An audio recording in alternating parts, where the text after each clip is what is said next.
Mark, investors concerned about a slowing economy and recession are on the right track. That is, if you're talking to our next guest. Yep. Peter Schiff, president of Euro-Pacific Capital Inc., author of the Little Book of Bull Moves in Bear Markets, and CNBC's own Rick Santelli joins us now. Peter, good to see you. Nice to see you again, Mark. Boy, oh boy, oh boy.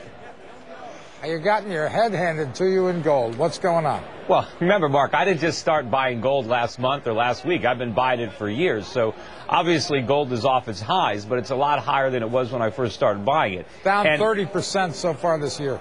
Well, the Dow is down more than that. Right. So, gold is still outperforming the Dow. But, often when, you have a major news event that happens in a day, you see the market makes a move in one direction and then makes a bigger move in the other direction. I think this is a head fake that we're having in gold, and the dollar is playing out over a longer time period. But the major move that's coming in the dollar and gold is way up in gold and way down in the dollar.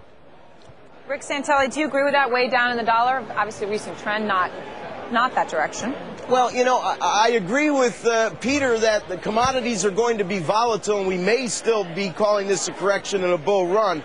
And I do agree with them that the dollar's strength is a readjustment of weak European issues, and that's going to run its course. But I do think that that course is still aggressive. I think you could see 1-to-1 in the euro. I think it's more not because of weakness in Europe. I just think it's unwinding of a lot of trades. There's a lot of leverage out there. There's a lot of margin calls, a lot of redemptions. I think it's a lot of market noise. But remember, I think it's all of that, yes. Yeah, but the big problem is, all the economic growth that we had since the bursting of the tech bubble was phony. All we did is borrow trillions of dollars from the rest of the world. We blew the money on consumption. And now, all those Greenspan chickens are coming home to roost. This is not the problem. The problem is that we borrowed and spent all that money in the first place, and we never would have done it were it not for the most irresponsible monetary policy in U.S. history.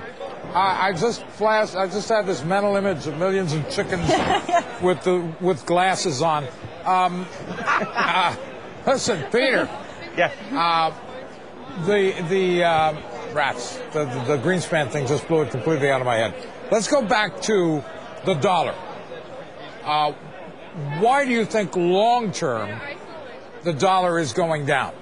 Well, basically, and you know what? Forget that question. I want to ask an even bigger alarmist question. Some people, and it kind of makes a little bit of sense to me. I'm not saying I endorse it or agree with it.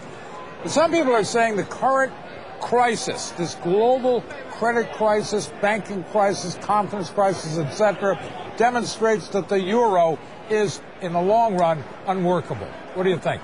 Well, I've always thought in the long run the euro is going to have problems, but I think the dollar's problems are much more acute right now. In answer to your question, what's actually happening right now is the world is basically realigning itself. The global economy has been a function of the world saving and producing and America borrowing and spending. But now we're too broke to pay back the money. We have nothing to show for all our borrowing because we spent it, and this is causing a lot of angst around the world. When you loan somebody money and they can't pay you back, there's a problem. But the credit crisis is real, and it can't be solved by the government printing money. The credit is gone because the savings are gone. What the market is trying to do is bring about a badly needed recession, trying to get Americans to stop spending and start saving their money again, but the government is resisting it. And the reason the dollar is going to fall through the floor is because the trillions of dollars that the government is trying to create to try to replace all the savings that we don't have is very negative for the dollar. And once this market noise is over, foreigners are not going to buy our currency. They're not going to buy our bonds. The only buyer is going to be the Fed. That's what I think. What else are they going to buy, Rick Santelli? I mean, okay, maybe the dollar isn't so great and we have problems, but who else is ready to step up? The euro is in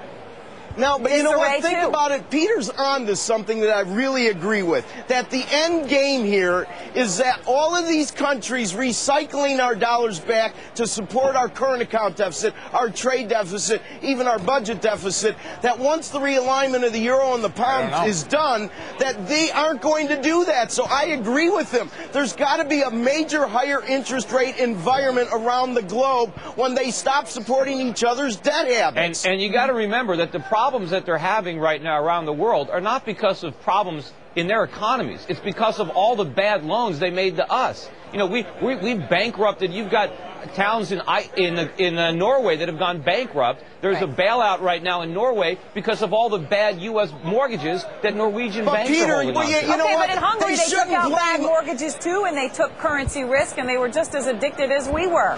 They were just as addicted.